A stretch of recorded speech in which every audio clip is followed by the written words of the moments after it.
Trash Talk Tailgate. Strong right slot, Z right.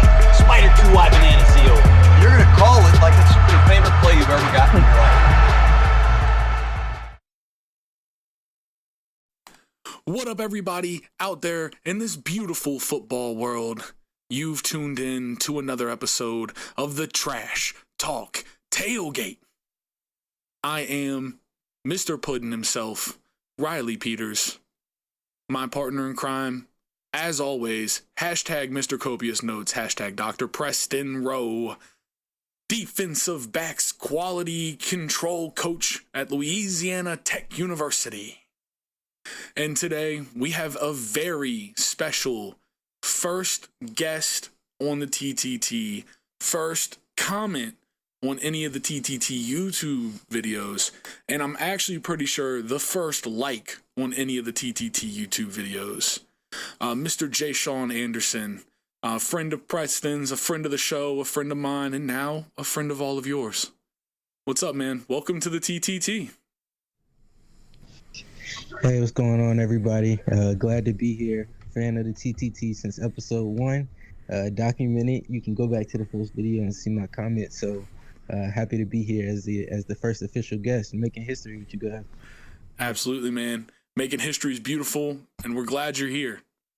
And speaking of making history and history being beautiful, for any of those living under a rock and or only focused on moving the rock, like ourselves sometimes, the World Cup has been happening in Qatar this year. And in honor of the World Cup and in honor of America getting knocked out of the World Cup, today the boys from the Trash Talk Tailgate are here to present to you the World Cup of college football. Yeah, you heard me right. It's a World Cup that only America can win. The World Cup of college football. So how this is going to work is me and Preston Rowe spent long, tedious, unfortunately not recorded hours picking the best 2000s, so 2001 to present, college football teams. And we picked 16 to match the round of 16 in of the World Cup format. And so we have 16 of the best college football teams. With a little caveat, we did only pick one per school, just so it'd make it a little bit hard for us. We didn't want like a fucking Alabama, Georgia, Clemson shootout for the whole fucking thing. They could have been on there multiple times. Each team. I mean, fucking plenty of legendary squads from plenty of schools though.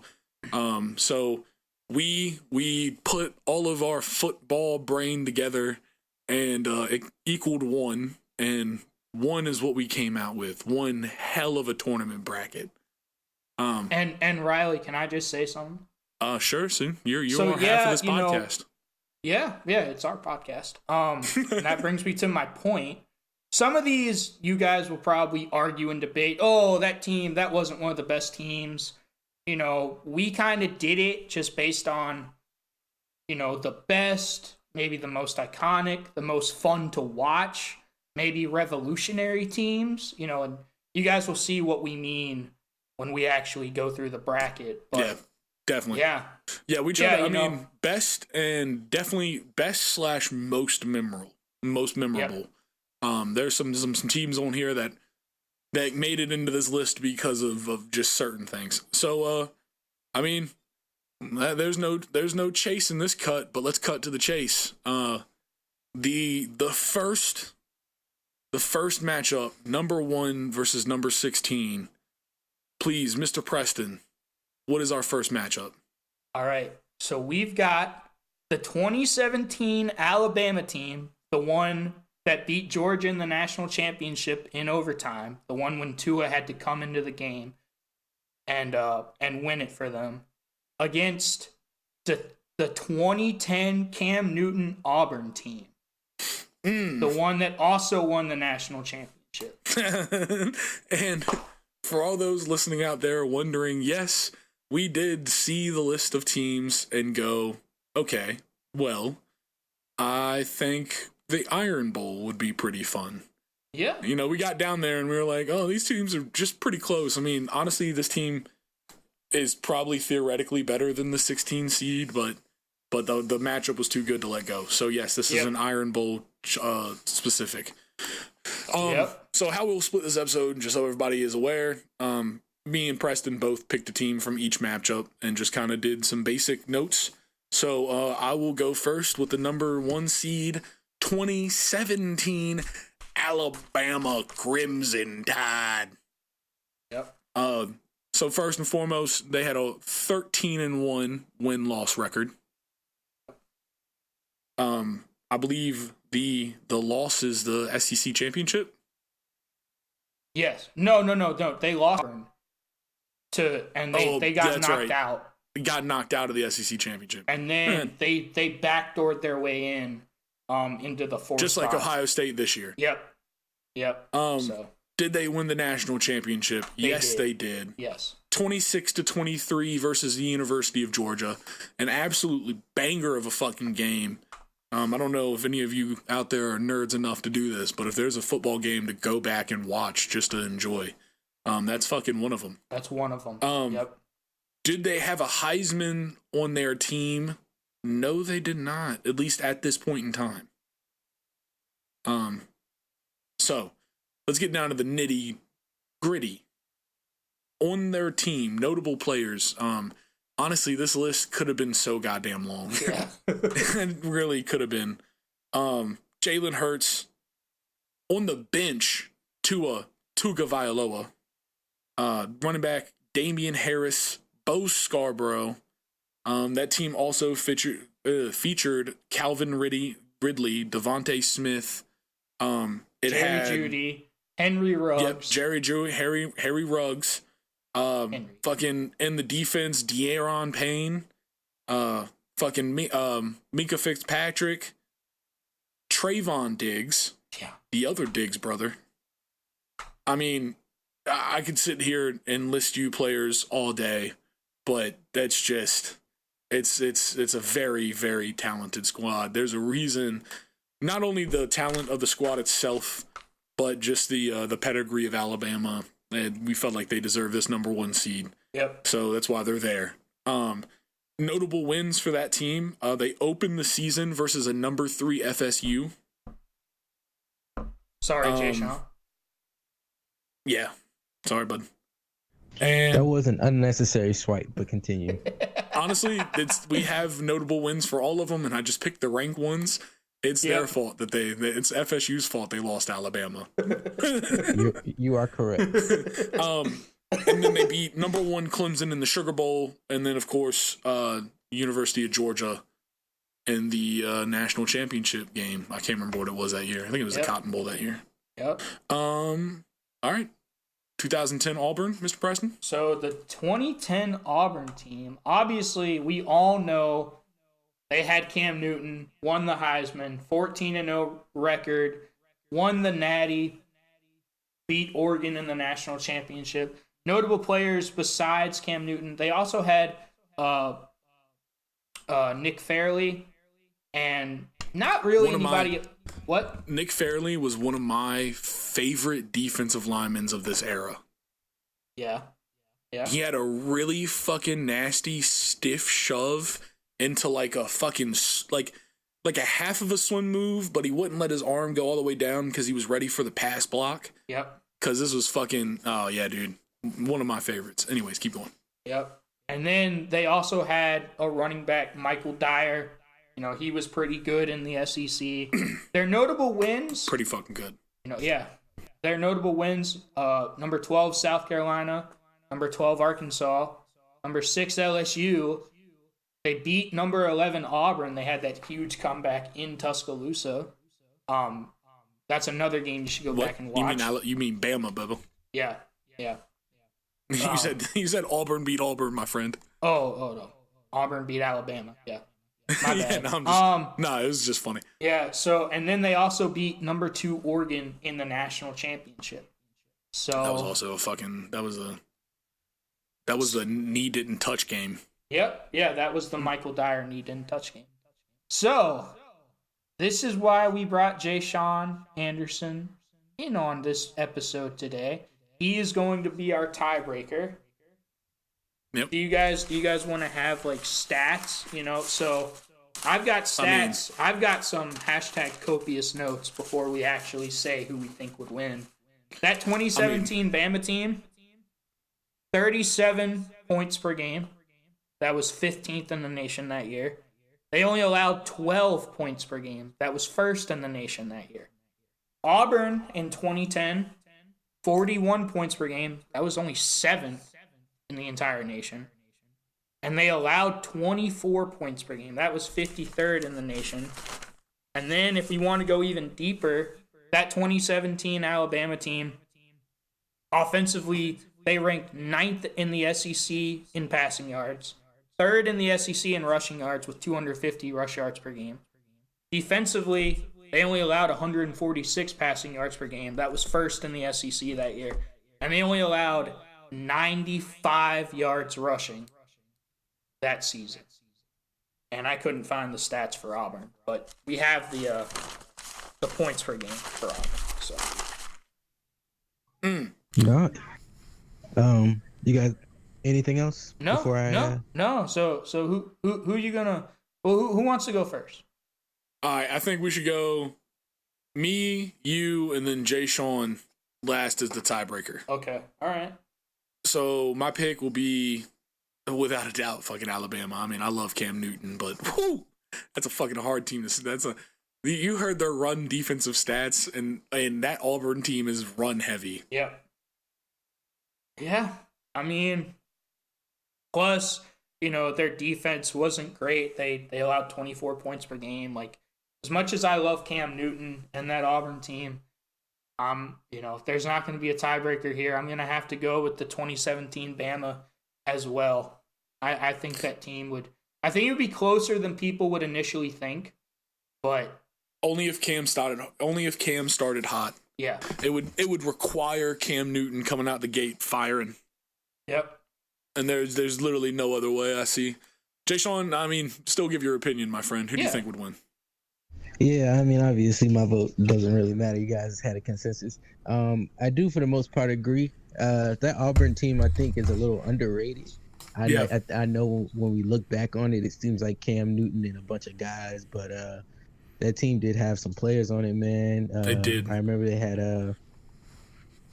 had Philip Lutzenkirchen at tight end. Yep.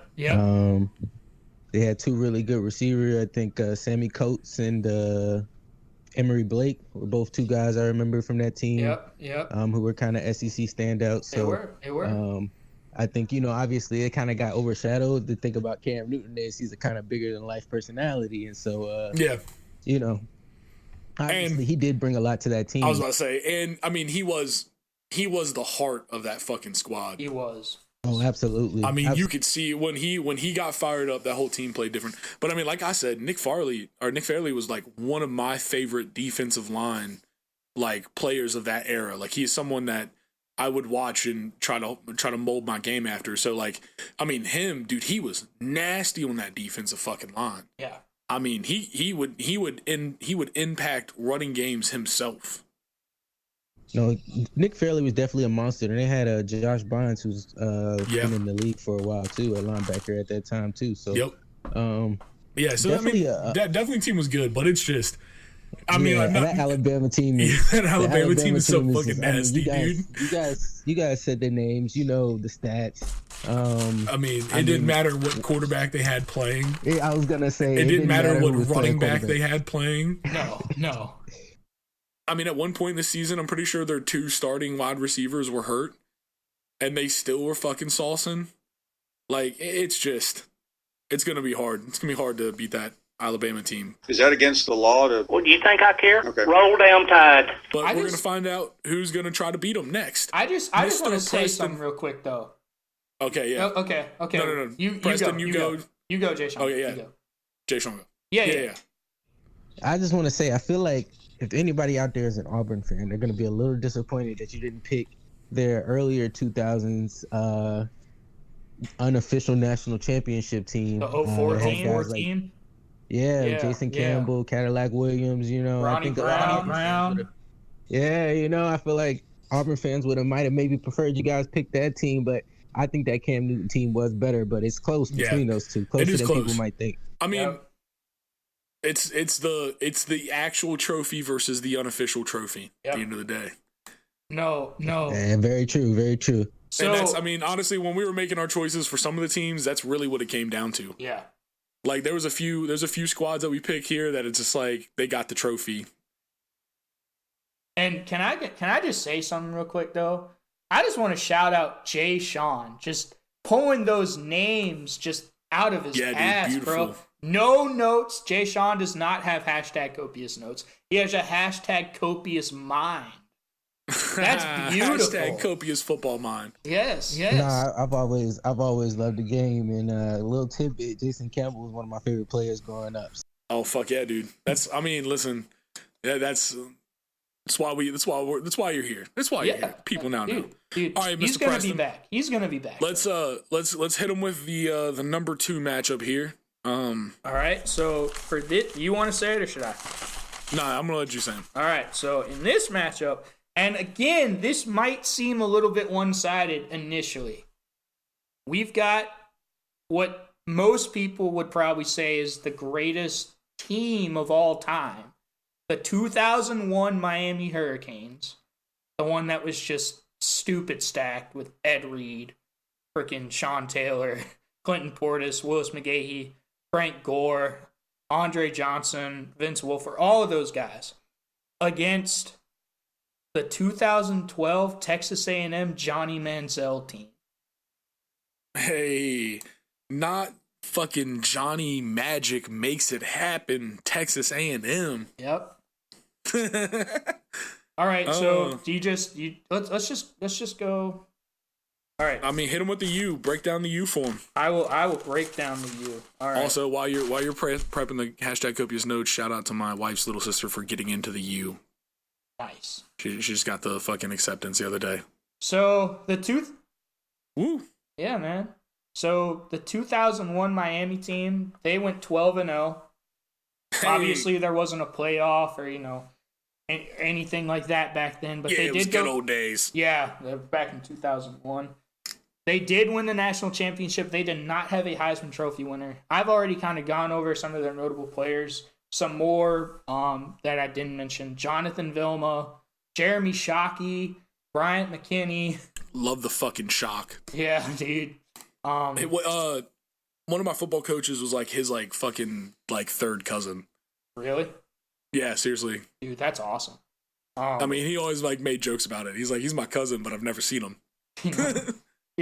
Sean, that team was so stacked, Sean Taylor didn't even start for them. And their notable Right. wins, they had a lot of notable wins. They beat Florida State on the road, number 13 Florida State, beat number 11 Washington, beat number 14 Virginia Tech in Blacksburg, and then they beat Nebraska in the national championship, and that was just an absolute beatdown. So, and then just in terms of the total points per game, they scored 42.7 points per game in 2001. They only allowed 9.8 points a game. So, I don't. God damn. Dude. Yeah. That's fucking wild. It is, dude. It's crazy. I mean, we all know that team was fucking good. No one here doesn't know that team was fucking good. Yep. But that stat is fucking ridiculous. It is. What was 2017 Alabama? Read that one again. 2017 was 37.1 and 12 points allowed. I mean, that's fucking crazy, but they fucking stepped it up from them. A whole ass extra touchdown scored and one less field goal kicked. Yeah. A game. All right. Well, opposing the fucking Hurricanes is the 2012 Texas A&M Aggies. Gig 'em. The Manziel Magic team, of course. They went 11-2. They did not win the Natty because, Manziel didn't have all that kind of sauce. And as much as I've said his name, Manziel did win the Heisman that year. Other people that team, had on it: Mike Evans, my boy DeShazer Everett. Big wins that year. This one's fucking hilarious. The first big one they had that year was against 23 Louisiana Tech. Yeah. There's two things about that. One, and two, why aren't you guys 23 this year? Anyways. Brand new staff. A lot 17 of Mississippi State. And of course, the fucking the game that earned him the title, Manziel Magic, the number 1 Alabama. That's why Bama doesn't go to fucking Cal Field. No, I was in Tuscaloosa. Oh shit, yeah, that was the one in Tuscaloosa. Yeah. Damn, Texas A&M's give it to him a couple times. Yeah, Texas A&M is the Bama killer. Yo. Yep. So, my vote for this one is Texas A&M. Ooh. Okay. Only because Texas A&M is the Bama killer, and I just want to fucking see Bama get beat. Okay. If there's any team that's taking down that Bama team, it's fucking Manziel Magic, Texas A&M. That is. I mean, I think it would be closer than people think. Initially. No, I'm not actually taking Texas A&M. The U would fucking definitely win this game. I think their secondary was too good to allow that fucking Manziel bullshit. Yeah. No, 100%. Like, they were way too consistent for that. And plus, they scored 44 points a game. That was 5th in the nation that year. And then they allowed 21.8 points a game. That was 26th in the nation. Their defense would get fucking run over by all that talent. Their defense will get fucking stiffed. Yeah. They really weren't that good. Yeah, I mean, their rush defense ranked 7th in the SEC that year. They gave up 139 yards rushing. Can you imagine what Clinton Portis, Frank Gore, and Willis McGahee would do to that team? Yeah, I was about to say, read that fucking running back room back. Yeah, dude. Clinton Portis, Willis McGahee, and Frank Gore. Yeah. I do think there's no way. Texas A&M would do better than everyone thinks they would. I think that game comes down to the fourth quarter. Yeah, but then I think that's what I just said. I think they get gassed. I'm just agreeing with you. Yeah, I think they're just going to get run out in the fourth quarter. Yeah, exactly. I think, honestly, second half of the third quarter into the fourth quarter, you're just not going to be able to keep up with that running back room. Yeah. I mean, that's essentially what got them that national championship. Yeah. It's the fucking 8s. The first 8, the last 8, and the first 8 of the second quarter and the third quarter. So the 16 minutes around halftime, and the last 8 minutes of the game. Yep. Dabo Sweeney, that's a Dabo Sweeney quote, but that's the most important pieces of football. Yep. And that's when you need your run game to actually step up. And that team, you just couldn't stop their run game. So I think me and Riley both picked Miami. Jay Sean, what do you want to say about this? Oh, it was always going to be the U. Yeah.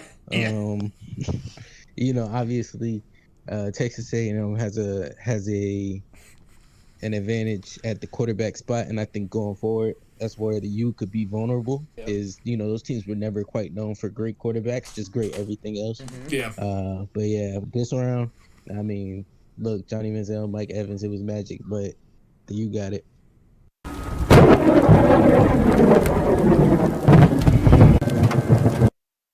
Riley, okay. You want to read this one? This next one? This is the one we were talking about earlier. Okay, so for this next matchup, we have our third-ranked team, the 2018 Clemson motherfucking Tigers, okay? AKA Sunshine and the Body Bag Boys Revenge Tour, okay? I mean, that's all I got to say. Versus the 2005 Texas team. Vince Young, absolutely legendary team. So this is a pretty fucking big matchup. It's a huge matchup. Jay Sean, weigh in. What do you think initially? When you told me about this bracket, I was just thinking, God, I hope my team doesn't have to go up against the fucking Vince Young Texas team because I'm fucked. Yep. So what do you think? So, Wait, hold on. Let's lay him out. Let's lay him out. Okay. Let's lay him out, okay? Because the 2018 Clemson team, I know it's Vince Young, Texas, but the 2018 Clemson team, the first team, 15-0. Yeah. It's impressive. Very impressive. Won a national championship versus Alabama, beating them 44-16. I'm going to back 44-16. Yeah. Versus Alabama. Okay, they did not feature a Heisman player that year, but they did feature my boy Trevor Lawrence, Sunshine. Travis Etienne, T. Higgins, Hunter Renfrow. On the defensive side, they had Dexter Lawrence, sexy fucking Dexy. They had Cleenan Farrell, who Preston played against. I did. Jay Sean got dunked on by him. Jay Sean, can you weigh in on that? I will not respond to said allegations. He cannot. Jay Sean has reported he cannot confirm or deny. Cannot confirm or deny. Didn't you get teabagged? Fucking Christian Wilkins. Yep. One of the best fucking personalities to ever play football. I don't know about that. AJ Terrell, who is absolutely tearing it up in quarterback in the league right now. Isaiah Simmons, absolutely tearing it up as a linebacker in the league for the Cardinals right now.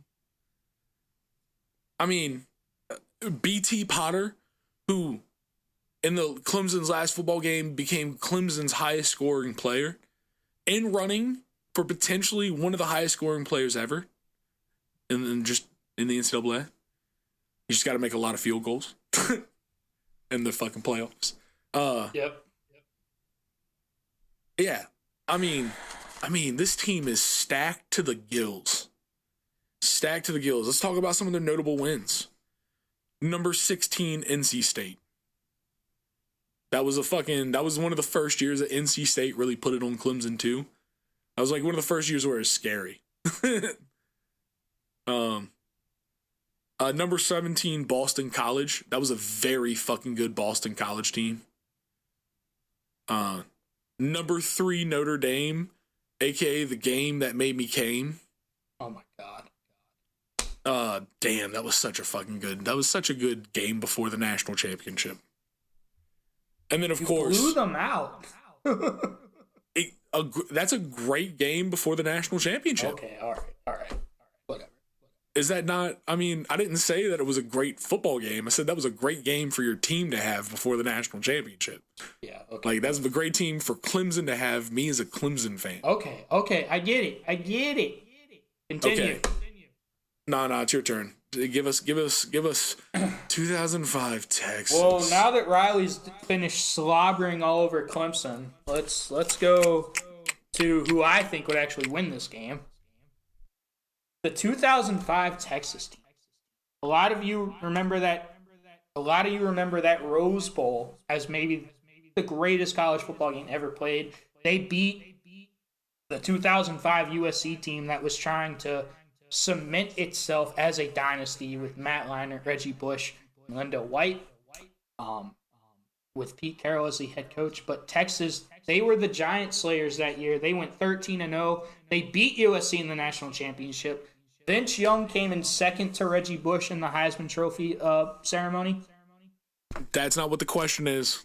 Yeah, well, he did not win the Heisman. They did not have a Heisman Trophy. The notable players, obviously Vince Young. They had Jamal Charles, who I don't think people realize was on that team. Brian Orakpo. They had Colt McCoy.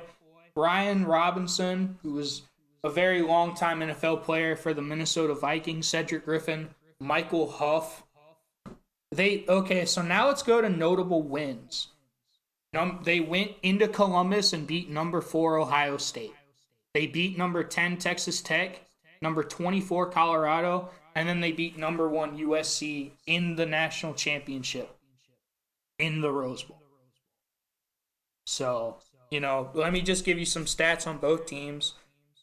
2018 Clemson, 44.3 points per game. That was 4th in the nation that year. Points allowed, they had 13 points allowed that year. That was 1st in the nation. Texas did a little bit better offensively. In 2005, they had 50 points per game. That was 1st in the entire country. Points allowed, Riley, shut the fuck up. Points allowed, 16.4. Boo. 9th in the country.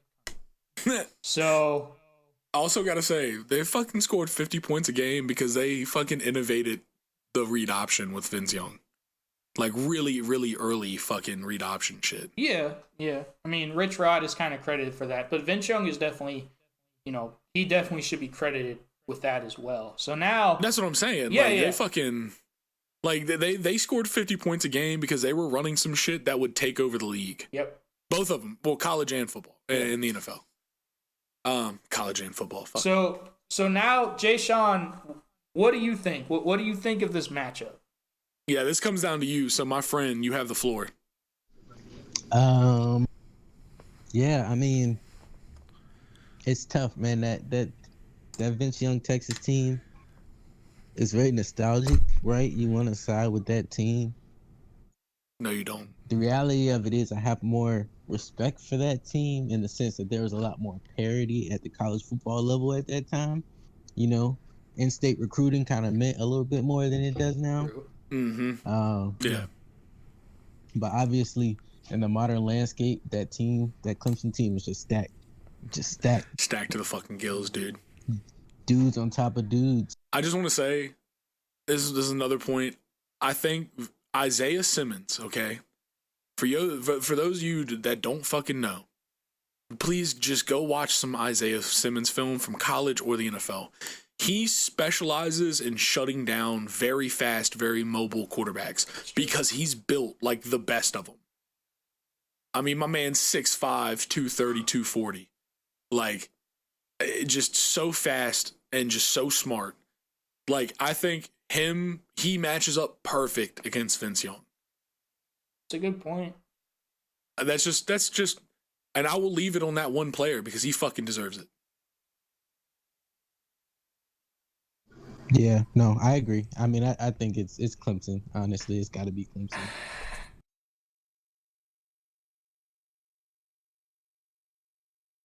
Yeah. And in this one, of course, we'd play it in Miami for another variation of the all Orange Bowl. Oh my god. Which I think from now until the end of history, the Orange Bowl should only be played by two teams with the color orange in their fucking colors. All right. I'll do the next one. This one will probably seem like a no-brainer. I feel bad for this team. But shouts to the other side for being in this bracket. Oh yeah, 100%. Like, all right. This one seems like a no-brainer just at first glance. We've got what some people would argue is the greatest college football team of all time. We've got the 2019 Joe Burrow LSU Tiger team with Jamar Chase, Justin Jefferson, Clyde Edwards-Helaire, Patrick Queen, Derek Stingley, Christian Fulton, all those guys just stacked against. Now, give them credit. They did slay the Giant in the Fiesta Bowl, but they are going up against the 2006 Boise State team, the one that beat Oklahoma with the Statue of Liberty in the Fiesta Bowl. AKA Blue Turf. Yep. All right, let's just go ahead and call this one what it is. I don't even think it's not even close. Okay, I will say we were fucking planning this bracket out, and there's two teams on this bracket that we had to go. Who are we feeding to these two teams? Yeah. The first one was that Alabama squad. Yeah. And the second one was this fucking 2009 LSU. 2019 LSU team. I mean, when we got down to like the teams that were left, and we really were just like, who are we feeding to them? Yeah. Who's getting mulched? I will say, let me go ahead and give Boise State their flowers though. This 2006 Boise State team was 13-0.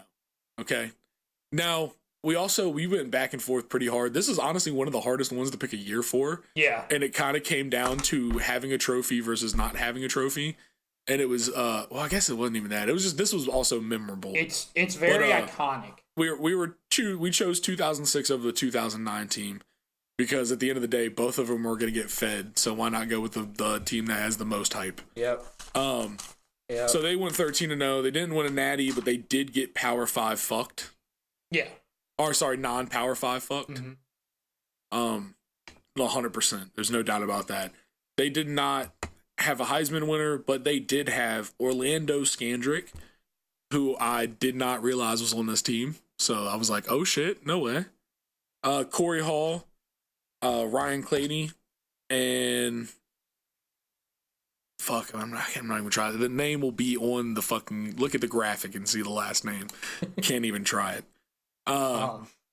They fucking, their biggest win of the season by far. They really didn't have many ranked opponents. They had some good opponents, but not top 25 ranked. Yep. Well, their biggest win was definitely that fucking blue turf special beating of number 7 Oklahoma. Well, even though that they were the fucking higher ranked team, Yeah. if I'm not mistaken. Yeah. Boise State was the higher ranked team, and it was still a slaying of a giant. Isn't that kind of funny? Yeah, I mean, it was just a gadget. I mean, this is Inspector Gadget, the college football edition. You know, they won a good bit of their fucking better games with some good plays. So, Yeah. you know, give the coaching their flowers, give the players their flowers from doing all of them so fucking well.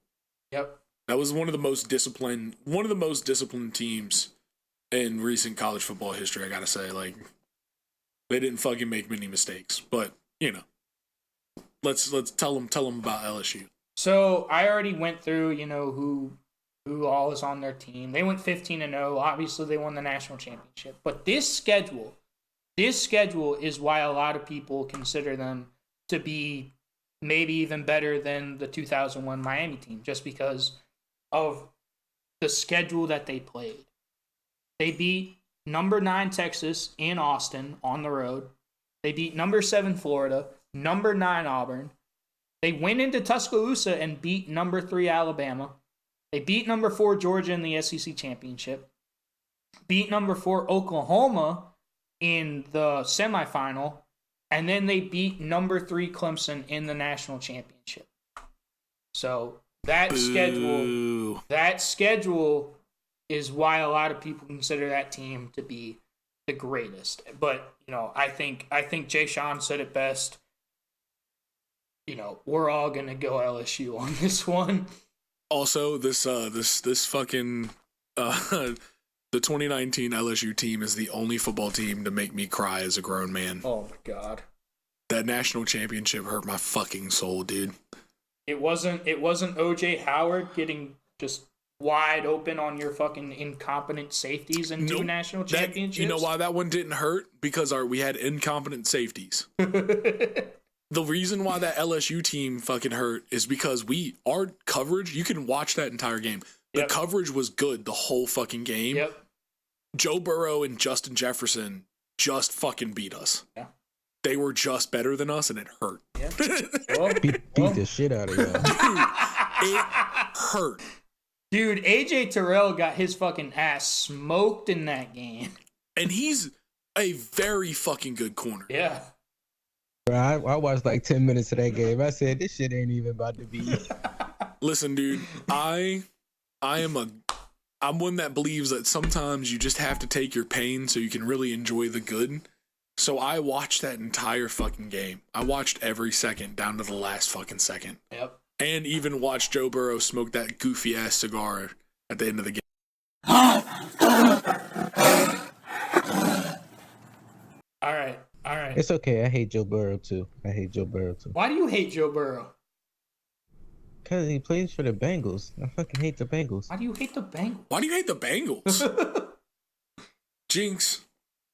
Because they're the fucking Bengals. Fair enough. Wait, hold on. I missed the explanation. Sorry, my Because they're fucking the headphone messed fucking Bengals. up. Yo, listen. I've never heard anyone have any animosity against the Bengals. No one just knows. No one cares about them. Yeah. I could name you 10 Bengals players that are highly unlikable, and you'd realize just how much people dislike the Bengals. I can name one, and that's Vontaze Burfict. Montez Burfict. People didn't like Chad Johnson when he was playing. They like him now, but they didn't like him when he was playing. I liked them. Yeah, I like Andy Dalton. Everybody hates Andy Dalton. No one. I love Big Red. What did Big Red do to you? He's not even. Come on, man. Andy Dalton. Andy, he's just big and ginger. He looks angry. The man's a sweetheart. We need to get Jay Sean more on these fucking roasting segments, bro. Yeah, dude. Where are you? Just bring it. We're fucking. I'm here. I mean, I don't know. Honestly, I just call him Big Red, and I like cinnamon gum, so that's why I like him so much. I think I don't give a fuck. Why am I defending Andy Dalton? I don't give a shit. He plays for the Cowboys now. He can go suck a dick. Yeah. Well. He plays for the Saints Anyway. now. Oh, that's right. He played for the Cowboys for a year, so that just means he can suck a dick. Anyway, moving on. Riley, do you want to do this one, or should I do it? You can do it. Okay. So now, Honestly, I don't have the actual bracket in front of me, folks. I have my copious notes in front of me, but the actual bracket I lack to pull up. I've got it. I'll be honest, so that's why Preston's carrying this. I got it. So in this one, and this is going to create some controversy because we did choose a team from this year in this game. Yeah. And it's going to create some controversy. But we've got... It's our fucking podcast. Yeah, it's our fucking podcast. If you don't fucking like it, like, subscribe, and comment and tell us how stupid we are. Please. Please. You know? Jinx. You know, please. Oh, no. You owe me lots of sodas. In this matchup, again, going with the rivalry, we've got 2014 Ohio State, the Cardell Jones-led team with Zeke and Joey Bosa and Eli Apple and all those guys. 12 gauge, baby. Against the 2022 Michigan Wolverines. You gonna piss somebody off. Yeah, we are. yeah, we are. We really wanted a Michigan That's team. the whole point of this. We really wanted a Michigan team, and honestly, so far as it stands, this is one of the best Michigan teams in the past 20 years. Like, without a doubt. Like, this Michigan team this year is by far the best fucking Michigan team in 20 years. Exactly. We tried to pick one of the other ones, and it just when we do one for like we're planning on doing one for the 80s and 90s, and obviously Michigan will make that'll be a harder choice for us to pick a Michigan team, but we wanted to put Michigan on this fucking thing because their lineage deserves it, and we had to find one, and this team was definitely the best one. All right. Yeah. Not to come down on you boys, but I need to give both of you a subscription to the Big Ten Network because you didn't even pick the best two Ohio State and Michigan teams. Why did you do my guys like this? What's the all right? What are you talking about, Michigan bro? We can definitely argue back and forth about that Ohio State team because me and Preston did. Yeah. Yep. Honestly, we just kind of settled for the one that had the natty. No, I get that, but I also just don't see them actually doing well in the playoff. That's just my personal opinion, though. I'm fair, dude. Listen, I wish you honestly now they're gonna be the team that gives Georgia the best game. Setup for this because we had some fun fucking. Honestly, we should have recorded that. That was almost a whole podcast in itself, but we just enjoyed the conversation. We'll do it next time. Definitely. But Yeah, I mean, Ohio State, yes, but Michigan, and from 2000 to now, what's a better Michigan team than this 2022 team? Yeah. I'd have to really think about it, but I just can't. All the teams that you're thinking of in your head are the late 90s. I'm telling you. With Chad Henne?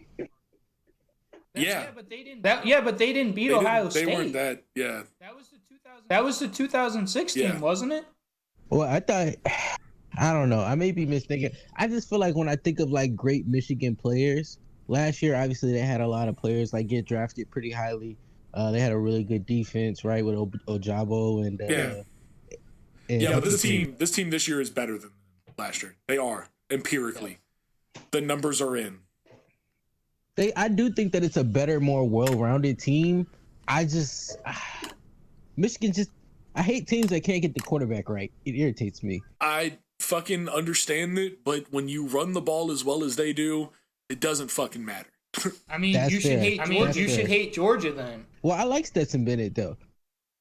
Yeah. Georgia doesn't have the same problem that fucking Michigan. It's not the same. I mean, I'd argue J.J. McCarthy's better. Yeah, but he's gonna wait his fucking time. He's got more potential. I think he has more. I think he's more. Yeah, he's gonna be better, but he's not better this year. Yeah, I think he is very much benefit for sitting behind Stetson Bennett. What? Oh shit! Sorry. I'm doing no. It's all good. So now to just give you guys some stats on this 2022 Michigan team. They're 13-0, but they are still playing. We have no idea what they're going to do in the playoff. They didn't have a Heisman Trophy winner.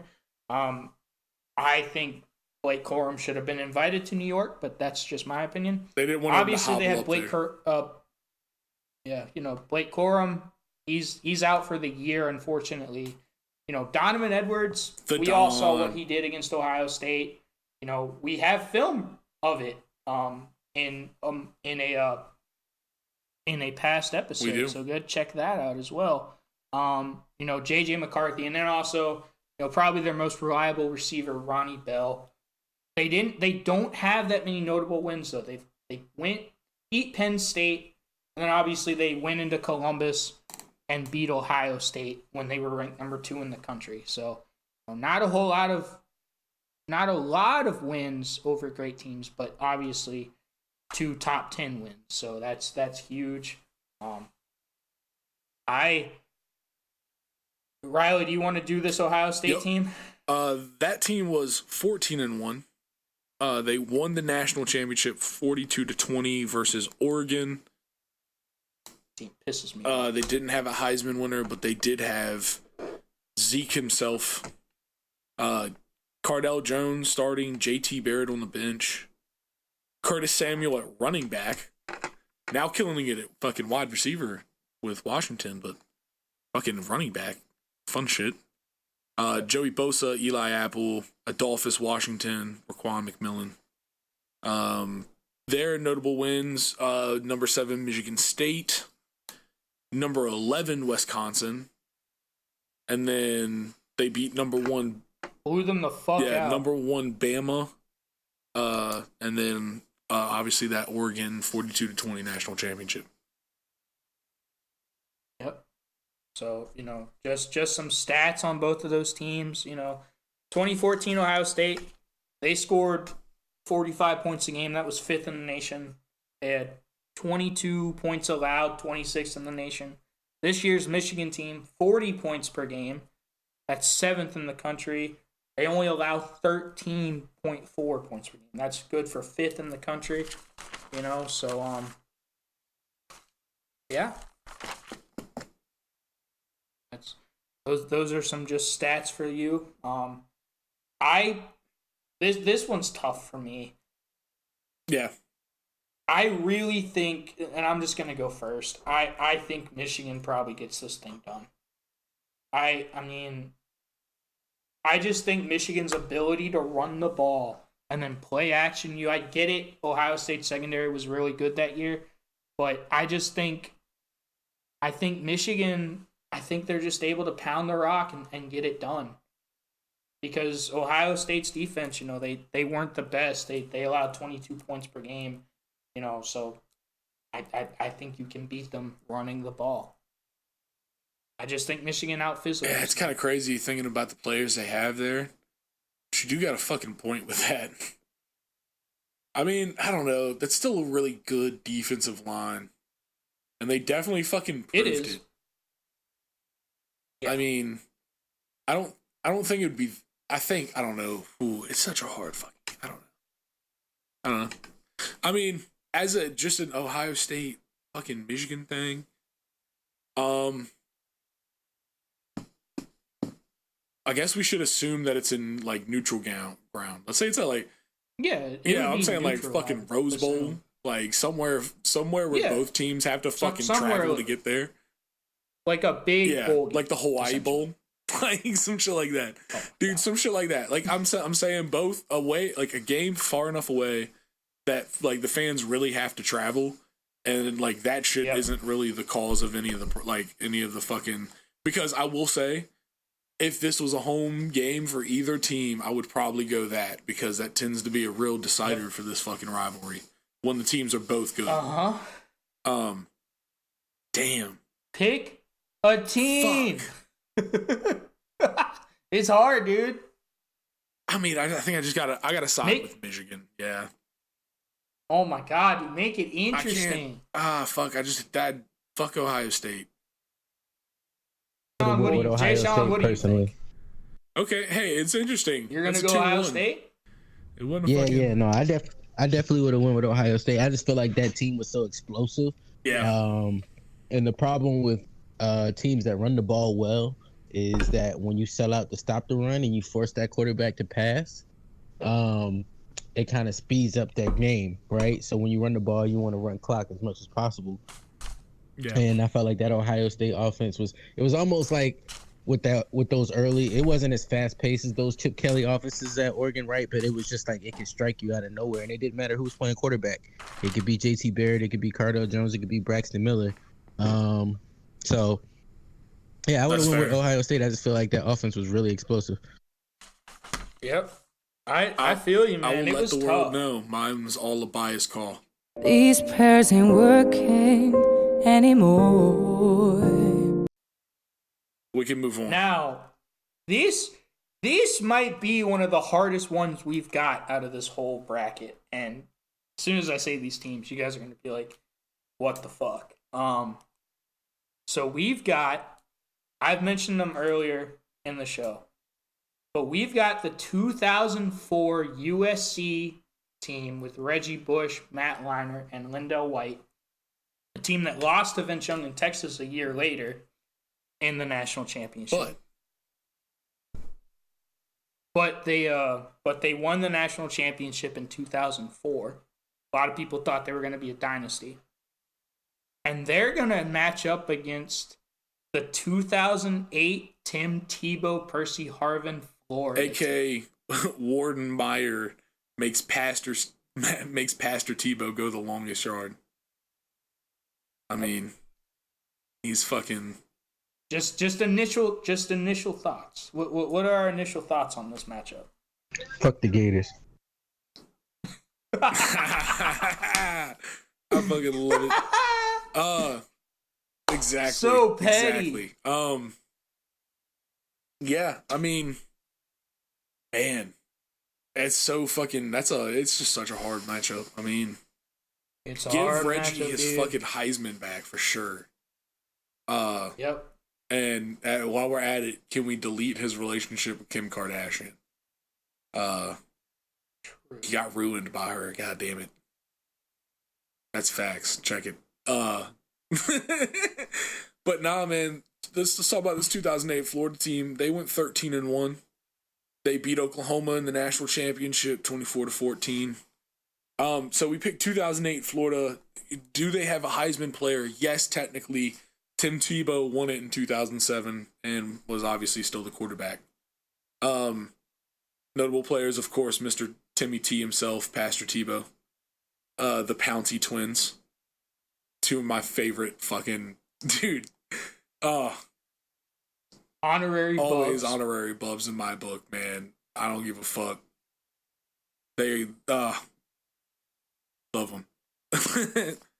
Percy Harvin, the second best white boy to play football named Riley Cooper. Fucking Joe Hayden. Let me throw a special fuck you at Riley Cooper as well. Janoris Jenkins, and of course Aaron Hernandez. That was beautiful. Yeah, and they're going up. Sorry, What? notable wins. Forgot. Notable Okay. wins. This is honestly, this fucking team had number 4 LSU, number 8 Georgia, number 24 Gamecocks. I said Cox. Number 23 FSU. And then Once again, sorry. and then of course Oklahoma in the national championship. Yep. So now we've got this 2004 USC team led by Pete Carroll. This team was just fucking stupid stacked, dude. They went 11-0 again, pre-playoff era. You know, they played in the Pac-10 back then. They did win the national championship. Matt Leinart won the Heisman. Reggie Bush would quote unquote win it the year after in 2005. I mean, he did win it. They just got taken Reggie away Bush. many years later. Yeah, exactly. People like he won the Heisman. He fucking won the Let's Heisman. just be real about that. He won the Heisman. You know, they had obviously Reggie Bush. Already talked about Matt Leinart, Lindell White, Ryan Khalil, Steve Smith, Dwayne Jarrett, Forrest Rucker. You know, just absolutely incredibly stacked team. Didn't have a lot of notable wins though. They only had really 3. They beat number 7 Cal. That's a big win. You know, beat number 15 Arizona State. And then they beat number 2 Oklahoma in the national championship. And you know, just some initial stats on both of these teams as well. USC 38 points per game that year. That was 6th in the country. People don't realize how good that defense was. They only allowed 13 points per game. That was 3rd in the country. Florida, that Florida team had 43 points per game and only allowed 13 points per game. That was 4th in the country as well. They were both 4th in the country. So, you know, a very, very evenly matched matchup. Jay Sean, you go first. I think you already know where I stand on this one. Yeah. Yeah. Yeah, I mean, obviously, that Florida team was explosive, but I just feel like USC had better quarterback play that year. I was a little bit stronger in the backfield, and it'd be close though. Those SEC offensive linemen from that time frame, where it was a one of a kind thing. So Yeah, it's fair. Yep. You know, there was a point where it's like it didn't matter who made the BCS Bowl because nobody could handle the SEC up front for many years. So, you know, that's obviously a factor, but I just think SC was a little bit more explosive. And if I guess we should dictate that, you know, the rules for many of the eras that these teams were playing were so different that I'm always looking at it through a lens of today's game. And I feel like that USC team in today's game might not have been as physical, but definitely could have, you know, made their way up and down the field a little bit more efficiently. I mean, honestly, Riley, what do you think? I was gonna say I think it's perfect for me to go next because I actually picked Florida, and funny enough, I mean, Jay Sean, fucking you nailed it with the SEC offensive line thing, and I think, I mean, as an offensive lineman, I always side with the offensive line argument, and that's kind of why I went with Florida. But literally, we're just two sides of the same on the same argument coin. I just think that physicality that fucking team brought up front, mixed with like the explosiveness that they get from fucking Percy Harvey, from Tim Tebow. I mean, like, I think it'd be a damn good fucking football game to watch. But I think Pastor Tebow pulls it out. All right, Preston. It's up to me. Ooh, this is tough, boys. This is really tough. Battle of left-handed quarterbacks too. I just noticed you guys did that. Left-handed QBs. I didn't even realize we did that. Oh yeah. Shit! Someone get a pastor. Yeah, we made a possessed fucking game. They're both left-handed. Dude. That's the devil. Yep. So, this is tough, man. It's really tough. I'll say this, and this is gonna be interesting, but I think this is gonna be I think this is gonna give the edge to this team. I'm gonna go coaches. Ooh. I just think that Urban Meyer is, and we've seen it. I think he's so hell-bent and driven to win at the college level. And plus he's got fucking, Jesus himself, football Jesus, Tim Tebow. Actually, I mean, you think Tim Tebow might be the Antichrist, but keep going. Anyway, we saw it at Ohio State. He literally drove himself insane, it looked like at times, just trying Oh my God. And he had that team on a roll. They lost their opener, and they just went out and just fucking beat the shit out of people. They beat the shit out of people like he beat the shit out of that I'm sorry, team. Jay Sean, but I'm going to go with the 2008 Florida Gators just because I don't see them losing that game to that USC team. They're too physical. Did you really just say coaching and then go Urban Meyer over Pete Carroll? I did. mean, at the college level, I was also a little surprised by that, but I get your argument because you're so fucking right. At the college level, Urban Meyer is just a maniac. Yeah, but Pete Carroll's won at every level. Yeah. That's fair. Yeah, but that's fair. But I just think in that one game, who's going to be more driven to win? Do you think Urban Meyer throws the ball in the Super Bowl to blow that game? No. I think Urban Meyer isn't quite the coach that everybody thinks he is, but we're not going to talk about that.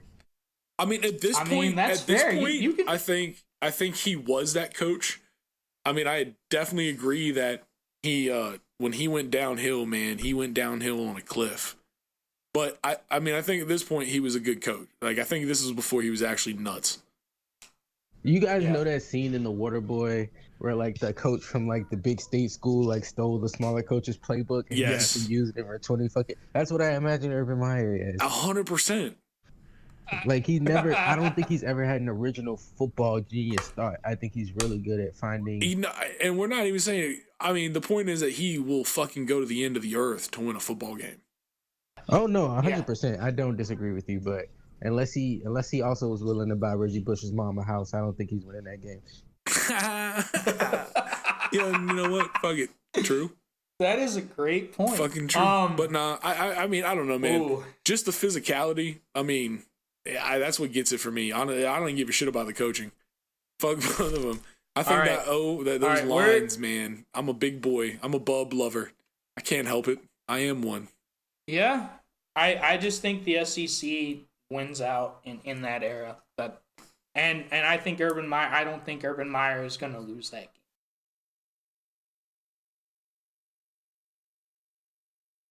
Anyway, Riley, I'm going to take a detour. You know, we're 2 more games. I mean, it doesn't really matter. I'm going to save the best matchup for last, and you know which one that is. So this is what I meant when I said, maybe just more fun matchups. I would love to see these two teams play. I would really love to see these two teams play. And we're probably going to piss some people off. Oh, you can't have them in a 16-team bracket. Well, fuck you. Get a podcast. Fuck you. So subscribe, and comment who you think would be better here. Fuck you.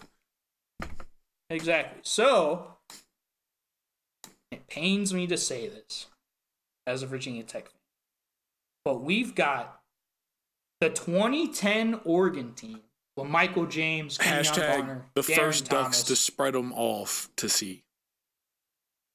Yep. Against, it's a battle of the spreads, boys. The 2007 Pat White, Noel Devine, Steve Slayton, West Virginia team. Initial thoughts, boys? This just feels like the worst kind of 7-8 seed matchup right here. This is It was a this 7-8 is exactly seed. what it is. There is actually one more game above this, but like President said, he was saving for last. So this is the 7-8 seed, and yeah, I mean, it was honestly we were talking about it. It was just kind of like it was a lull, but like both these teams kind of mean something. Like they were so much fun to watch. I mean, so I'll do Oregon. That was the one I got. Like I said, this is the first Ducks team to spread them all for everyone to see, and they went 12-1, not winning a national championship. One.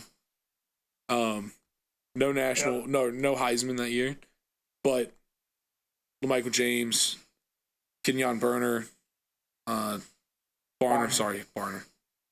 Yeah. Fucking Blair, Casey Matthews, Kiko Alonso, James Boyette. Yeah. Fucking an amazing team. Honestly, the thing that really always got me about this team is the just the innovative offensive line play. Like the way that they fucking were developing blocking schemes for that spread offense. It was just fucking growing up like in that era. Fucking, I remember watching that team and just really wanting to be an Oregon offensive lineman, but at the same time knowing my ass was way too slow to be an Oregon offensive lineman. Those splits, man. They used to have like 3 feet, 4 foot splits. Mm-hmm. Like. Yep, it was like, dude, and like real ass that it was 1.5 feet, which is wild because every fucking school runs like 6-inch or less. Yeah. Like it's great. Like they were so innovative, and the crazy shit was it worked so well. Yeah. And like it worked really well against gadget defenses, like teams that did a lot of stunts. It like their blocking scheme, the way it just like they truly did probably one of the best jobs at the like create a blender block type, where you really just kind of move guys in certain places to kind of just create a vortex where everybody, like the front seven, kind of just gets sucked down for the defense and they get stuck, and then just getting the ball to someone explosive, like however, whether it be wide receiver screen, whether it be running back bubbles, maybe quick fades, quick fucking go routes, like shit like that. But like just creating this fucking bubble and then trying to just get a speed player somewhere to make a play. Like it was just so fun to watch. Just literally get your guy on a favorable matchup and just, get him in space. All right. And they went so fast, the defense was just always so tired. They went so fast. And yeah, the offensive line scheme was beautifully simple, but like complex and complex, but not hard to accomplish. So the offensive line stayed like pretty well. I mean, obviously they conditioned their team to fucking, the level that they were, but the way that they fucking schemed made it really good for, like, it made it better for the offensive line to stay fresh. Yep. So now, I'm going to do the 2007 Pat White West Virginia team. They went 11-2. Obviously, they famously lost that 13-9 game against Pitt. They did not win a national championship, did not have a Heisman Trophy. Pat White, he did go 4-0 in bowl games. I think that is significant. He was the first quarterback, and I believe still the only quarterback to ever do that, to go 4-0 in bowl games. Steve Slayton, Noel Devine, Jock Sanders, and also everyone's favorite punter, Pat McAfee. He was also on also that everyone's team. favorite wrestling commentator. Yes. Their notable wins, number 18 USF. They played in the Big East, so not very notable wins, but they beat number 18 USF. They went at Cincinnati and beat the number 22 ranked Bearcats. Beat number 20 UConn. Remember, the Big East used to not be terrible. The Big East was pretty solid. The Big East used to not be shit. Okay. Yeah. 20 You number know? 20 UConn with Dan Orlovsky, ESPN legend on there. Ooh. Yeah. Nice shout. Let Yeah, him know. man. Let him fucking know. The copious mind. And then they beat number 4 Oklahoma in the Fiesta. Ooh, not Oklahoma So- getting beat in the Fiesta Bowl again. Maybe that's why they don't have a fucking Dude, team. It's they now just for some stats on these two teams. Oregon, I was shocked when I saw this, to be honest with you. Oregon, obviously, 47 points per game. That was first in the country, but they only allowed 18 points per game. I thought their defense would be worse than that, to be honest. And that's why you're wrong. The 2007 West Virginia team, 39 points per game. That was good for 9th in the country. Only allowed 18 points per game as well. That was 8th in the country that year. So two, pretty solid matchups, at least defensively. They were similar defensively. So, who wants to go first? I mean, I'll go first and say this. Only one of these teams doesn't use a song that isn't actually about the fucking state that their school's in as a fucking theme song. And because the Blue Ridge Mountains and Shenandoah River are in Virginia, Western Virginia, not West Virginia, and they fucking suck for singing that shit, I'm going with fucking Oregon. LaMichael James That's and fair. the motherfucking spread. Go Ducks, baby. I Go agree with Ducks. that. I'll go. I might shock some people. I'm gonna go Pat White in West Virginia. I don't think people realize how good that team. I don't think you realize how fucking And it is a travesty damn it shame is that they use that, that fucking Rich song. Rod blew that game against Pitt because they would have gone to the national championship. They would, and they probably would have won it that year as well. I mean, that team was so good. They were firing on all cylinders offensively.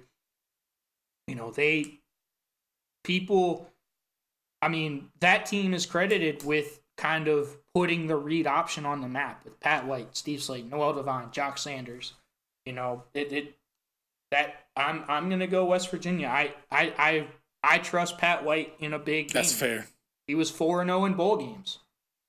I'm gonna go West But Virginia. don't forget, Country Roads, Take Me Home to Western Virginia. I'm gonna piss some people off. I'm man. gonna piss people off. I've been pissed off my entire I fucking know. life. I grew up fishing in the Shenandoah River and hiking the Blue Ridge Mountains, and I goddamn ain't from West Virginia. So that song makes me fucking mad because of that. It's only because of fucking money that John Denver even made that shit about West Virginia, not Western Virginia. Yep. Okay. Jay Sean, who you got? Yeah, man. I mean, it's tough. Obviously, that Oregon team is I think has a few more pieces as far as personnel on both sides of the ball. That West Virginia team was not known for its defense by any measure. Not saying that it was a bad defense, but it was a Big East defense, and Big East defenses just aren't quite even Pac-12 or Pac-10 at that time defenses. That being said, that Oregon team played Auburn that year in the national championship, did they not? Yep. No, they did. And they lost, and we already eliminated Auburn, so I can't in good consciousness eliminate Auburn and then let the team that they beat. Okay, but hold on, listen. We got to put that in fucking context. Auburn lost to fucking 2017 Alabama. If Auburn was a gun against 2007 fucking West Virginia, we would pick Auburn all day. I would still pick West Virginia. I mean, I think personally, if I was building like a 2000 to 2010 all-decade team, I'd want Pat White to be on my quarterback depth chart. All right. That's what I'm saying. Looks like Country Roads are taking us home. But y'all are going to West Virginia, so go kiss your cousins.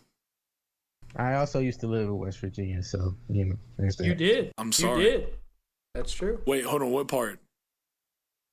Bluefield. Oh, I said I wasn't Oh, going to say shit. the name, but Oh, shit. No way. Bluefield? Yo, shit. Hell yeah. Shout out to my fucking cousin, dude. My cousin played tennis at Bluefield, and then her husband played basketball, and then he was like an assistant AD there for a little bit. Oh man, that's what's up. Yeah, dude. Fucking shouts to Bluefield. Shout out to them, man. Yeah. Yeah. I mean, that's a All beautiful right, place, now- but come up the Shenandoah Valley, it's just as pretty, and we're in regular Virginia. So, with that being said, West Virginia moves on, and I say it's duck season, and I say fire!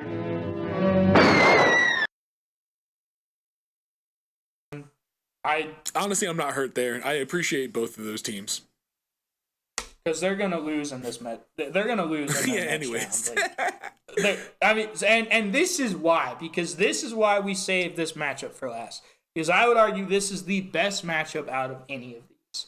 We've got the 2013 Florida State Jameis Winston The famous Jameis team. team with the famous Jameis team. Crab legs are They included. always are.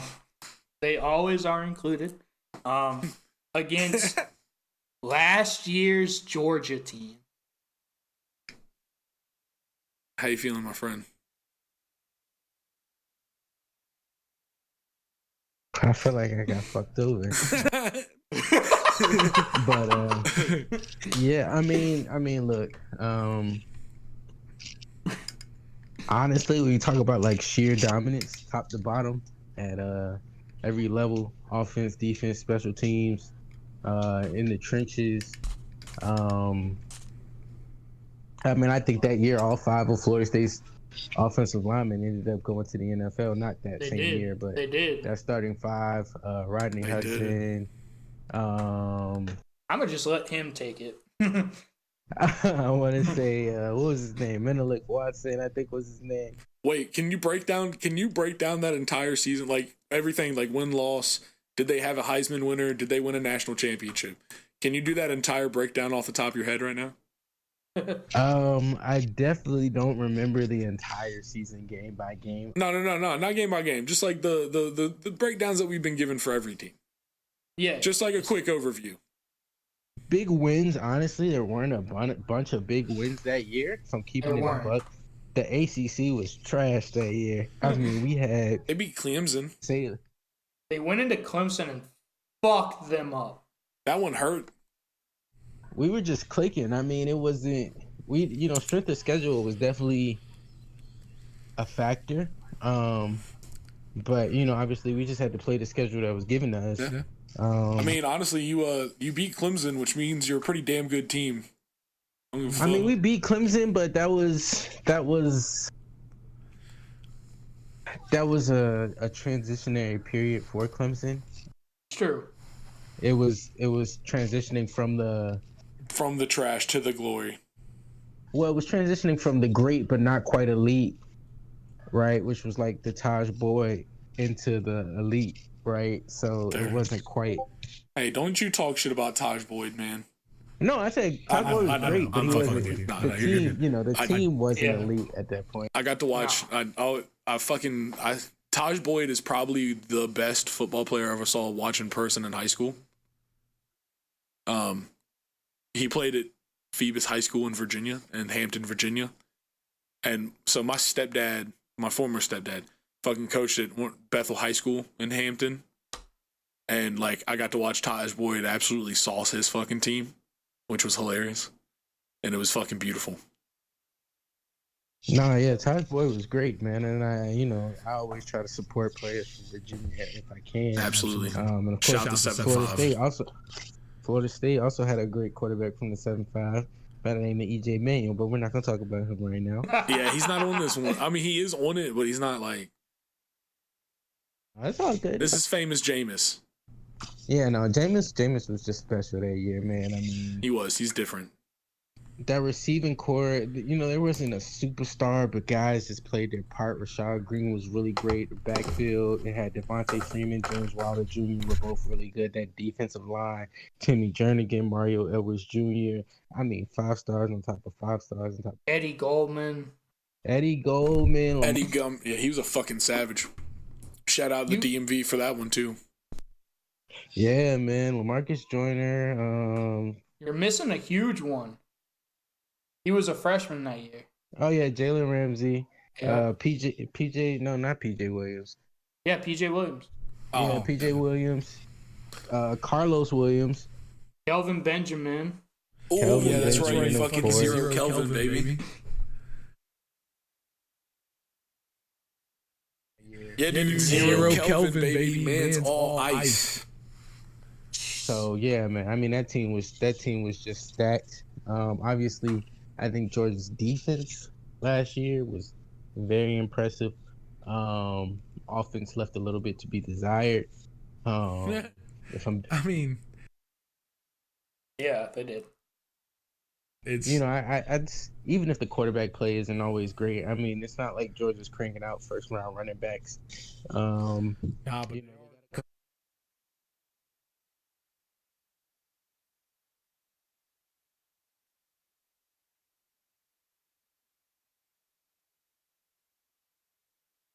you know what? Good point. But their interior offensive linemen are very good, and Nah, If we're Ben gonna be 100 Cleveland, when you're who was running the a ball- monument of a man, was really good for them. yeah, Yeah.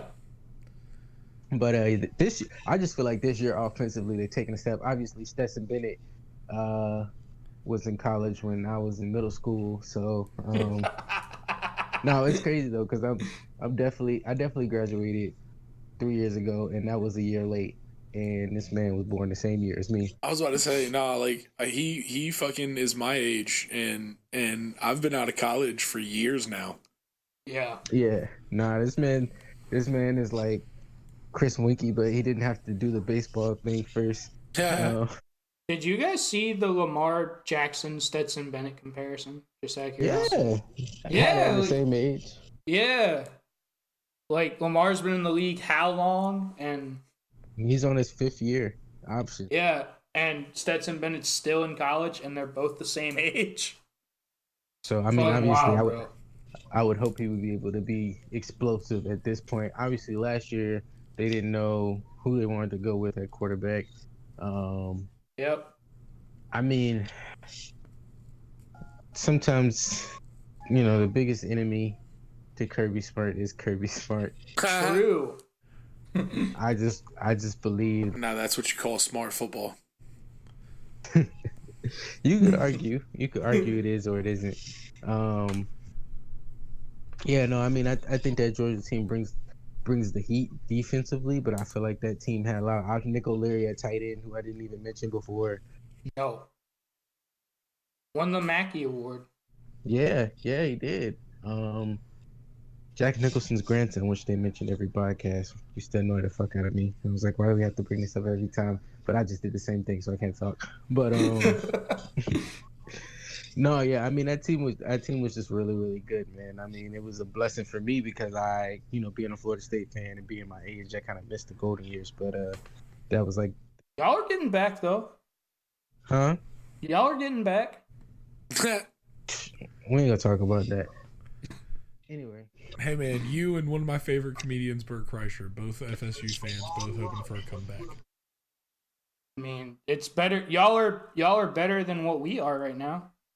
Man, I don't know. At this point, it's more like, I'm just glad that they keeping the same guy and letting him build. Yeah. Right. Because I just felt like That's another big fucking problem in the fucking. But well, that's a whole other episode. That's a whole other story. yeah, that's a whole But- other All right, episode. so let's get down to the vote. Yeah, Okay. Fair. Preston. Are you gonna go Georgia? I asked you first, you bitch. To me, this comes down to what Jameis are we getting? Are we getting 2013 Jameis when he was flawless? Or are we getting 2014 Jameis when he threw just pick after pick after pick? I mean, they kept on winning. we put what year we fucking are getting. Yeah, so I just want to point out, how good was he supposed to be exactly when half his team declared for the draft the year? that's a good point. But I just Still made it back to the first ever college football playoff, might I add. I think that Yes, I think it'll be a low-scoring game because Georgia's defense is going to hold it down. I just think Florida State, they allowed 12 points a game that year. That was first in the country. Yeah. Defensively, they were a juggernaut. Just like, Georgia, that vaunted Georgia team that we talk about, they only allowed 10 points a game. So I'm going to have to go with the more established, better quarterback. So I'm going to go FSU. That's what I'm talking about. Yeah. Ooh. Yeah. Cool. I would just say I was going to go with Georgia. I mean, that's fair. No, let's make it a 2-1. The Georgia at least deserves that 2-1. No, it did 100%.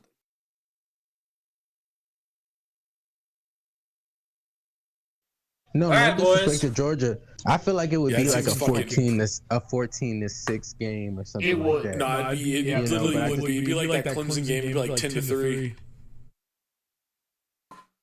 Florida State team was gonna score, and I just Yeah. feel like they had the pieces defensively to keep Georgia, And also That's just what special I'm teams. saying. I mean, special teams is an underrated aspect of it, man. They were able to flip the field, and they had what turned out to be a bust of an NFL kicker, but one of the greatest college kickers of all time. So That's Yeah. true. That's also a big Roberto fucking... Aguayo. I don't even think we mentioned him. yeah, so I mean, when you talk about like just being able to control the game in all three facets, man. I played a lot of special teams, especially in college, and so I understand how special teams can really sway a game when you're getting into the finer details like that. And unfortunately, this Georgia team did not have Rodrigo Blankenship on it, so gotta give it to my boys. Fair. And I'll just say this. That's a great point, Jay Sean. I didn't even mention it. They probably don't win the national championship against Auburn if Kermit Whitfield doesn't run that kickback. Oh man, I love me some Kermit Whitfield, man. I was sorry he didn't get more of a chance in the pros, but I think he's playing in Canada. But Yeah, I think he's he explosive used for to. us. So Okay. all right. That's the first round. All right, boys. Now Let's start from the bottom. Now, Let's start from the bottom. So first Okay. one would be FSU, West Virginia. Yep. FSU, that's easy. It's easy. Yeah, it's FSU. Okay. It's FSU. Going like a breeze, country road, take me home to the place I belong. Western Virginia. Fuck West Virginia. I told Riley, me and you talked about this before. We talked about this when we set this bracket up. Whoever won the Florida State-Georgia matchup has a chance to go all the way. They're going to have a good chance to run it. All right, what's the next one? We got that 08 Florida team against this year's Michigan team. Ooh, 08 Florida. I'm going Florida as much as I hate to get it. Oh. Yeah, I'm probably going to have to go Florida. I mean, I don't think this Michigan front could handle the beating that Florida offensive line would handle them. I mean, did Michigan ever beat Urban Meyer? No, they didn't. Answer. There you Yeah, go. that's a great point. Ooh, Aaron Hernandez continues to hurt Michigan as He's got getting away from the top speed. Touchdown. guys, this is going to be the matchup, I think, of this round. Okay. We've got the 2018 Clemson against the 2019 LSU. Ooh. 2019 LSU, man. Clemson. 2019 I LSU. think that team fucking beats them. No. I think that team They had played the sauce year. that we They didn't. played the next year. But it was a different team. They just felt different. Not really. Not really, but it felt different. That fucking 28 team, that shit was just special. And I will ride until we fucking... They were so goddamn special. My man Preston already said it. That team might be the best college football team of all time. Yeah. Yeah. Bro, who's going to cover Jamar Chase, Justin Jefferson, Terrace Marshall, Clyde Edwards-Helaire out the backfield, fucking Thaddeus Moss. Like, who's going to cover them from Clemson? Your safeties? Nah, bro. I mean, AJ Terrell, he got cooked the next year in the championship. I know. It's just like, goddamn, it really is just the same defense. It's really pretty much the same. It really is. And here's the thing, like, it'd be one thing if, like, Cleveland Farrell, Dexter Lawrence, Austin Bryant, and Christian Wilkins all left off that 18 team. Yeah. They all came back. And they got smoked. And got smoked. No. 2018 Clemson. All fucking day. That team was special. No. Shit. Jay Sean, you know what it is. Yeah, we know what the vote is. Move on. We didn't have Hunter Renfrow. That was it. It destroys the dreams of invading foes. It is Saturday night. The real Death Valley. Oh, okay. All right. Well, all right. Now this might actually be close. We've got that 2017 Bama team against 2001 Miami.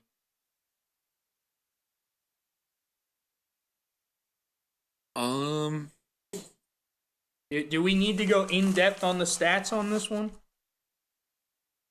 Nah, I'm just thinking. I don't need the fucking stats. I kind of understand the gravity. I just got to think it through. I'm going Bama. You're going Bama? Explain yourself, sir. Again, if you look at it from the lens of we're playing all these teams from different eras playing today's game. Yeah. All right. And Miami just didn't have the horses in the secondary. They had Ed Reed, Sean Taylor, Antrell Roll. What? That's a take. That's okay. That's 3/4 of the field. Okay. I mean, that's fair. That 2017, that is fair. That 2017 Bama team, you need all 4/4 of the field covered. That's a good fucking point. Yeah, I don't know, man. I was thinking it. I was honestly like, I'm really thinking it through. It's hard. It's hard. That's hard. I mean, that 2017 Bama team. They hit Diffie. They did hit Diffie. You know, you've got that 2017 Bama team. They only allowed 146 passing yards per game. That was first in the SEC. They allowed 95 yards rushing per game. That's first in the SEC. I mean... Yeah, dude, I think they can shut anyone down. I think that's the problem. Yeah, I got to go Bama here. The problem is, it's just their passing yards. Like, they didn't average very many passing yards. They only averaged 182 passing yards per game. So how many rushing yards? If you get into a shootout with those athletes of Miami, are you going to win? I just think Bama's defense doesn't. Would you get into a shootout with the athletes of Miami, though? I don't think you would. What do you mean? I just feel like that Miami offense was just as run-heavy as any Alabama offense. I mean, you mentioned it. Clinton Portis, Willis McGahee, right? Yeah. Frank Gore. Exactly. It's going to be a grinded-out game both ways, and I feel like, again, you know, that Alabama team is just from an era. I mean, hell, the way they recruiting now, like fucking, you know, they got kids from all over the country, man. Like, their offensive linemen are the top tackles, the top guards, the top centers. I think they're gonna out-physical them in the middle of the field, and then they're just gonna outrun them outside, man. I mean, even those secondary players that you mentioned, the speed of the game was different back then. You know, Ed Reed probably, Sean Taylor was more of a box player. Okay, so. You know. Yeah, I think Sean Taylor would actually be like, if he played now, he'd definitely be a different position. But he'd be like that Isaiah Simmons, that Deion Buchanan kind of linebacker safety hybrid now. Yeah. Because he was, you know, box safeties are kind of getting phased out. So you're going Bama. Riley, what are you going? I think I got to go. Fuck, man, that's such a hard choice. It's a hard choice, dude. That's why we did this. It is true. I think I got to go Bama just out of the physicality, man. Wow. It's the offensive line. line. Who's the quarterback of that Miami team? Ken Dorsey. There's your answer. It's true. That's fact that Bama can pick quarterbacks and probably still sauce them. Yeah, that Bama team had fucking stupid depth at quarterback. They had Tua. They had stupid Jalen depth. Hurts, you can just and stop Mac the sentence Jones. there. 3 starters, 3 NFL starters. Yep. 2 of them are in the MVP race. Yo, so fucking, that's so, god damn it.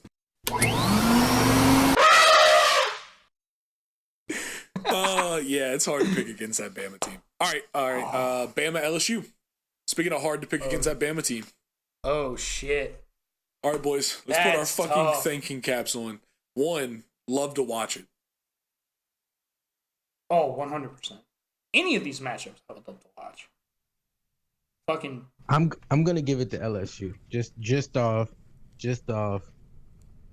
As great as Tua and Jalen Hurts are, all 3 of them came out in the same draft, and the guy that went number 1 played for LSU. So, I think he was having a special year. He had a special connection with those guys.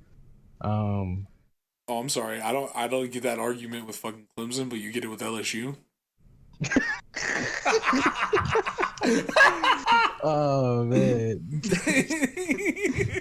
that was a different team though. Yeah, no, I feel you though. That was a.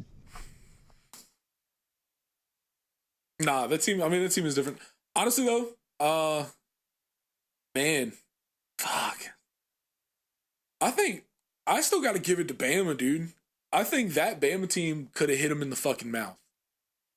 Like, I think they had the ability, if there's any team in this fucking bracket that has the ability to fucking put the hands on LSU that they would require to falter, I think it would be this 2017 Bama squad.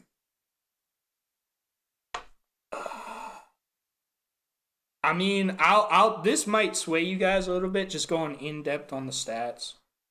That LSU pass defense was 9th in the SEC. Ew. Like, and that's not in the country. That was 9th in the SEC. They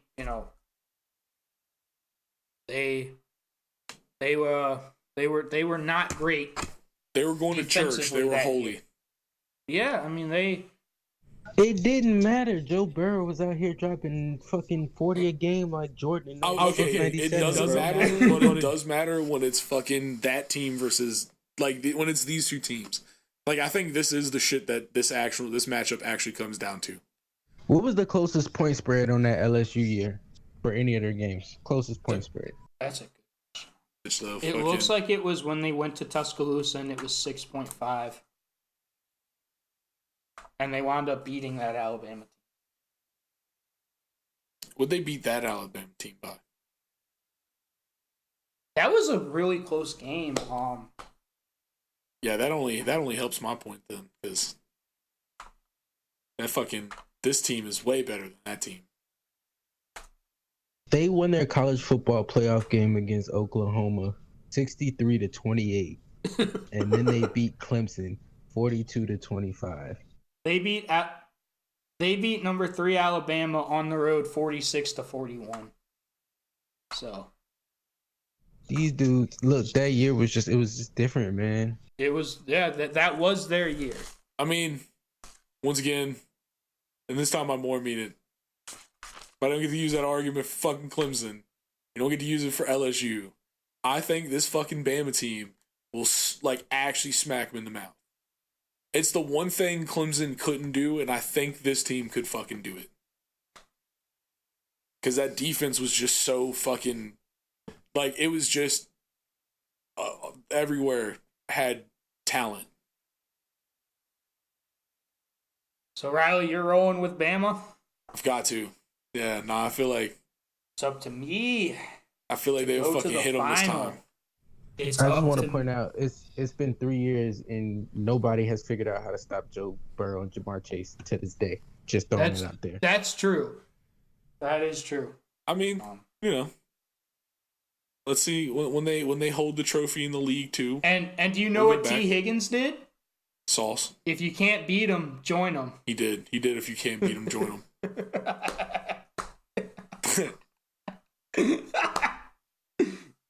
Bruh.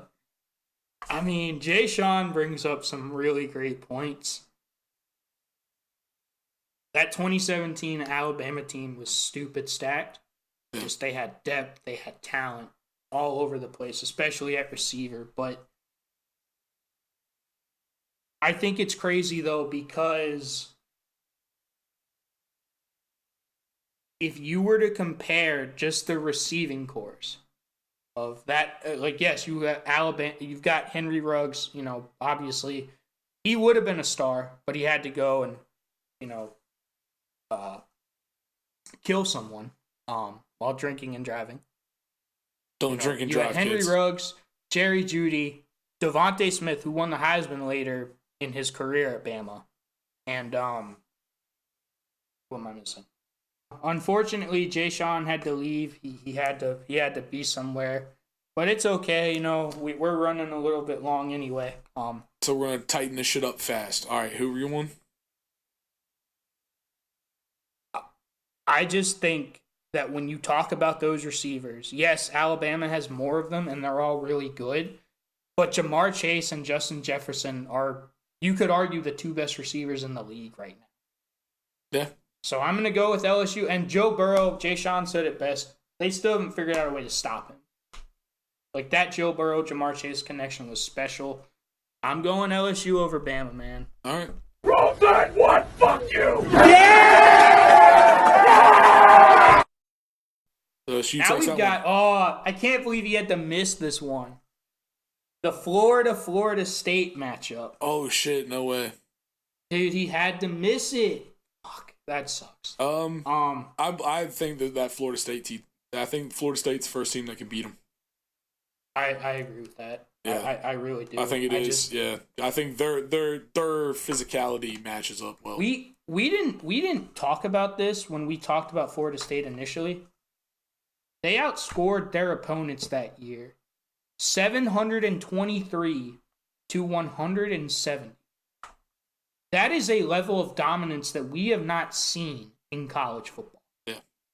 Just from one team just dominating their schedule. Yep. So I think we both go Florida State there. Yeah, we both go Florida State there.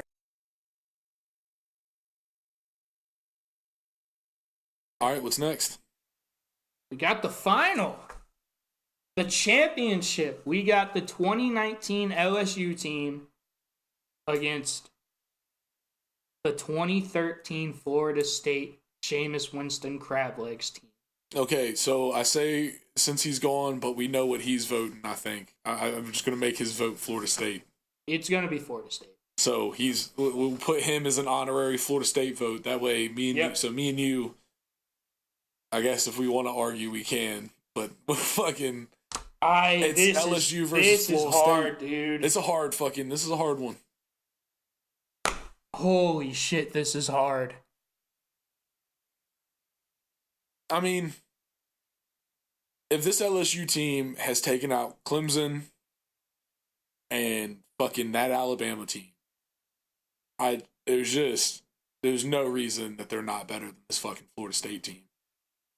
Like, and once again, I know that Florida State team is absolutely magnificent and like just different, but like at the same time, it was kind of in a transitional era in the fucking NCAA when those kinds of offenses were really starting to fucking hit, and Jameis Winston was just special that year.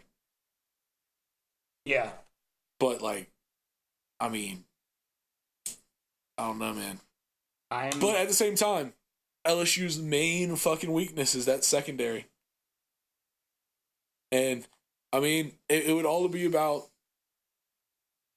Florida State's corners just shutting down the wide receivers. I mean, you've got Jalen Ramsey.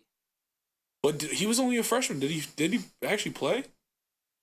Yeah, he started for them. He was their first freshman defensive back to start for them since Deion. No way. Fuck yeah. Yeah. I mean, that makes sense. We all know Jalen Ramsey's nasty. Yeah. I think he's done pretty well against them this year, so that's fair.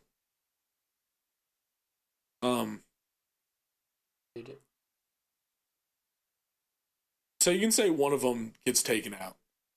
What's the other side? Yeah. Got fucking PJ Williams. Who, I mean, Ronald Darby, he did okay in the league at one point. Oh, I mean, Darby was pretty good. Yeah. I mean, they had Ronald Darby he was pretty good in college. You know? I mean, I think Darby gives him as good of a shot as AJ Terrell does. Yeah, I'd agree with that. So I mean, that's pretty. But then fucking LSU still has a great offensive line and really great backs. I mean, Clyde Allaire is fucking, or Edwards Allaire is fucking. Clyde Edwards-Helaire, yeah. I know. I just want to call him Clyde. But you've got Devontae Freeman for Florida State. Fuck. I mean, dude, it's so tough. People, you know, we do have to point this out. LSU's offensive line, they won the best offensive line award that year. So, as you know, Jay Sean talked about it. Mario Edwards Jr., Eddie Goldman, Timmy Jernigan. You know that front was, it was just stupid talented. This would be such a great game. It would be such a great game. Fuck. I legit don't know. Fuck it, dude. I'm going to go LSU just because I trust Joe Burrow. Even that 2013 Jameis team, I trust Joe Burrow over Jameis. Joe Burrow was fucking... He threw 60 touchdown passes. Goddamn, man. Oh, this is a big one. I'm going to go LSU. Fuck, man. Fuck you. You've got the vote, son. I've got the World Cup deciding vote. You do. Man. You know what? Oh, fuck. I think I just got to go LSU.